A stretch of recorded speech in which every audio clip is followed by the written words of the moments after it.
So let's welcome a now friend of the briefing who's been taking on Caitlin Collins and CNN and the fake news, our friend Georgia Congressman Rich McCormick. Congressman, it's always great to have you. Welcome back.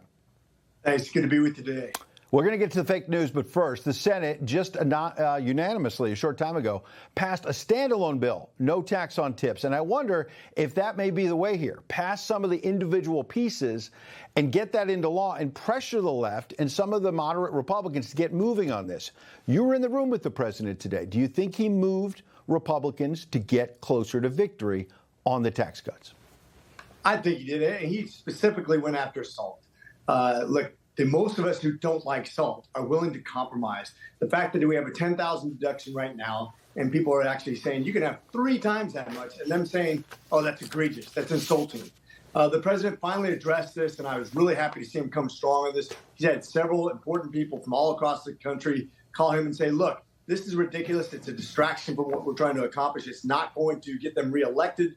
Let's drop that. There's some other time to fight that battle, but not in this great bill that's going to benefit all Americans.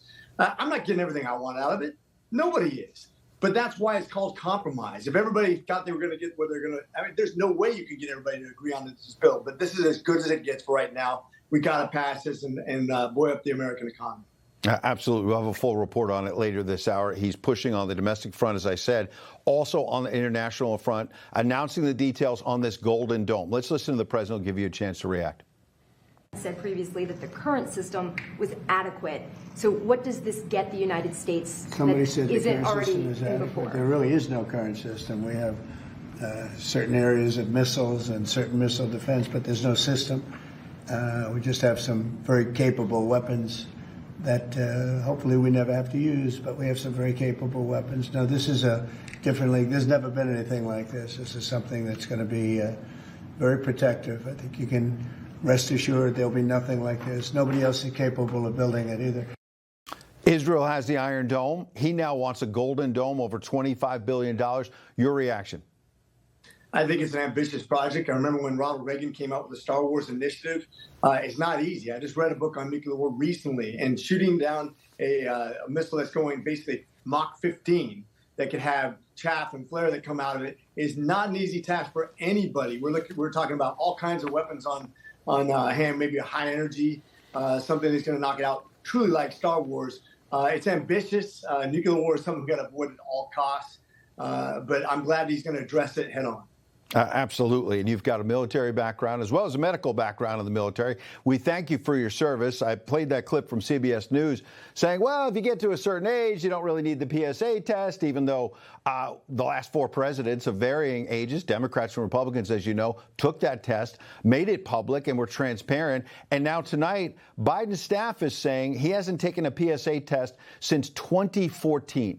Do you buy that? Does that make any sense in your medical opinion?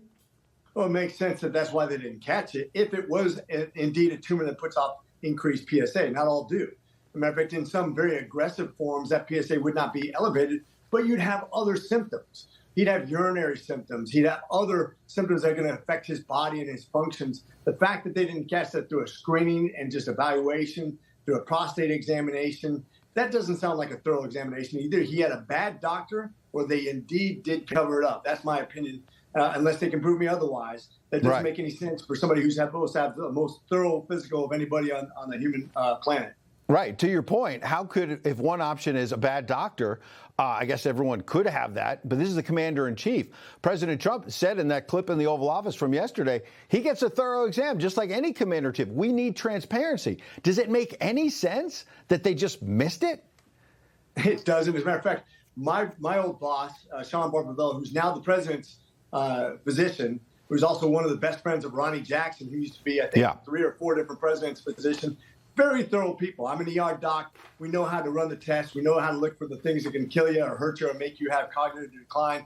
They definitely covered up this guy's shortfalls. But even more so than the cancer, I really talk about his cognitive decline. We could all see it, right? You didn't need to be a doctor. You know, this guy couldn't make a real-time decision. He couldn't argue or sell anything. That's why they lost the election. That's why the nation was in decline. I'm glad we got rid of that problem, although I don't wish him any harm. He was a horrible candidate and not a good president.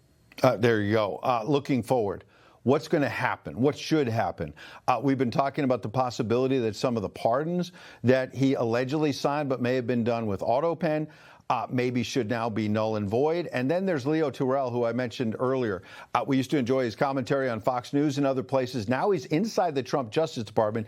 And he posted in the last 24 hours this photo of Jill Biden, the former First Lady, with this tweet: elder abuse, criminal charges, question mark. This is not just a guy on TV now.